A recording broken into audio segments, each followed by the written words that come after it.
आज तक तवांग में सेला टनल के अंदर भी पहुंचा। ये वही सेला सुरंग है जो सामरिक दृष्टि से बेहद अहम है और बॉर्डर पर बन रही सेला टनल की वजह से ही चीन टेंशन में दिख रहा है।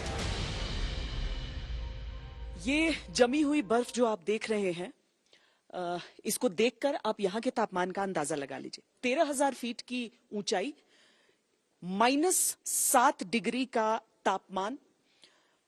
आमतौर पर भारतीय सेना की तैनाती के बारे में हम आपको इस तरह की चीजें बताते हैं, लेकिन आप जो इस टनल के भीतर की तस्वीरें देख रहे हैं उसमें आपको पानी का हर एक हिस्सा जमा हुआ नजर आ जाएगा। ठंड इतनी अधिक यहां पर है और इन्हीं परिस्थितियों में सबको लगकर काम करना पड़ता है।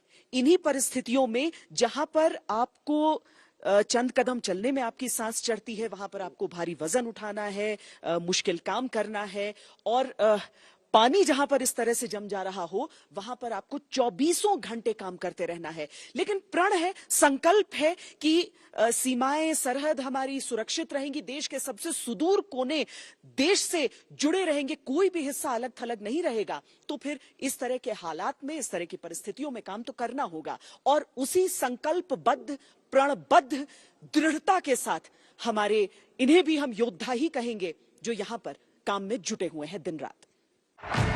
सेला टनल का निर्माण सेना के जवानों के फौलादी इरादे को जताता है, क्योंकि 13,000 फीट पर कंस्ट्रक्शन के लिए सामान लाना और पहाड़ का सीना चीरकर सुरंग बनाना आसान नहीं।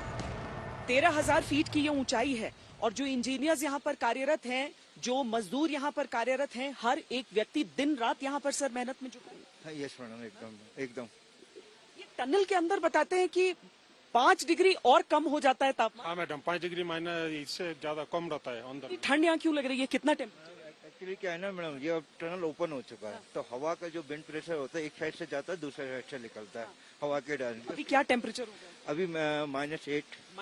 और उसमें ये सब काम कर रहे हैं? ये काम कर रहे हैं मैडम। और सर ऑल्टीट्यूड से कितना असर पड़ता है जब कोई काम? ऑल्टीट्यूड से मेनली ब्रीदिंग का प्रॉब्लम पड़ता है मैडम, सांस लेने का। जो आदमी को थकावट ज्यादा होती है, जो काम एक आदमी करता है वहाँ पर 4 आदमी लगते हैं। सेला टनल बनने के बाद सेना के जवानों का संघर्ष काफी हद तक कम हो जाएगा।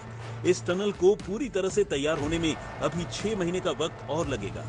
13,000 फीट की ऊंचाई पर एक टनल, दुनिया में कह रहे हैं कि ये सबसे ऊंचा बाइलेन टनल होगा। बिल्कुल, इतना लंबा बाइलेन टनल इस ऊंचाई पे दुनिया में कहीं पे भी नहीं है। तो सेला टनल बनने के बाद इस ट्यूब में जिसमें हम खड़े हैं, ये लॉन्गेस्ट बाइलेन ट्यूब होगी above an altitude of 13,000 feet. बहुत पहले यहाँ का काम शुरू नहीं किया था, 2019 में ही शुरू हुआ, बीच में कोविड आ गया। कितना काम अभी हो चुका है? किन चैलेंजेस को पार करते? हम ऑलमोस्ट 80% काम कर चुके हैं। हमारा जो मेन काम है, हमारे एक्सकवेशन ऑफ टनल्स कंप्लीट हो चुके हैं। 70% इसकी फाइनल कंक्रीट लाइनिंग जैसे आप देख रहे हैं हो चुका है।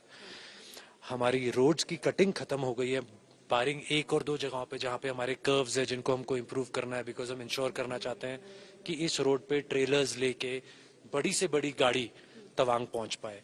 उन पे थोड़ा काम चल रहा है। चैलेंजेस हमको हुए बिकॉज इस एटीट्यूड पे मशीनरी, मैन पावर दोनों सफर करते हैं। एफिशिएंसी एक आदमी की, एक मशीन की 50% है, हमको मैन पावर को रोटेट करना पड़ता है। और आज टनलिंग की इंडस्ट्री में हमको कम्पीट करना पड़ रहा है अच्छी मैन पावर के लिए इंडस्ट्री से, जहाँ पे मेट्रो सिस्टम्स चल रहे हैं, सिटीज में काम हो रहा है।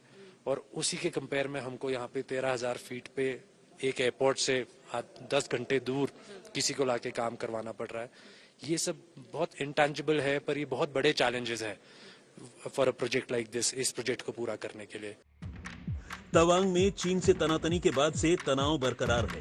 भारतीय सेना धोखेबाज चीन से पूरी तरह सतर्क है। इस सड़क की चौड़ाई देखिए, बर्फीले इलाकों में जहां पर सैन्य काफिलों को गुजरना होता है, वहां पर सड़कों की चौड़ाई बहुत ज्यादा जरूरी होती है कि गाड़ियां कैसे निकल पा रही हैं। लेकिन उन सारी कठिनाइयों को एक चुनौती के तौर पर स्वीकार करके यहां पर निर्माण के काम को आगे बढ़ाना ही इस समय हिंदुस्तान के हौसले की असली कहानी सुना रहा है। कैमरा पर्सन सैयद मोहसिन के साथ श्वेता सिंह, तवांग सेक्टर, अरुणाचल प्रदेश, आज तक।